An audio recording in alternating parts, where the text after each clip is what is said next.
গুরুর দেওয়া মন্ত্র জপ করতে করতে যখন মন মুক্ত হয়, তখন প্রভুর কাছে এই প্রার্থনা করতে হয়, হে প্রভু, একবার যদি গুরুরূপী কাণ্ডারি হয়ে তুমি এসেছ, তখন কৃপা করো ঠাকুর, আমাকে আর সংসারের মায়াজালে আটকে রেখো না।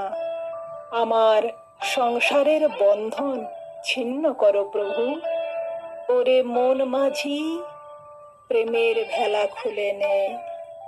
অসামান্য সুরে সুশ্রী সুপর্ণা চট্টোপাধ্যায়ের কণ্ঠে গীতিকার শ্রীযুক্ত জগদীশচন্দ্র নস্করের এবারের গানটি।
সংসারের কাল সাগর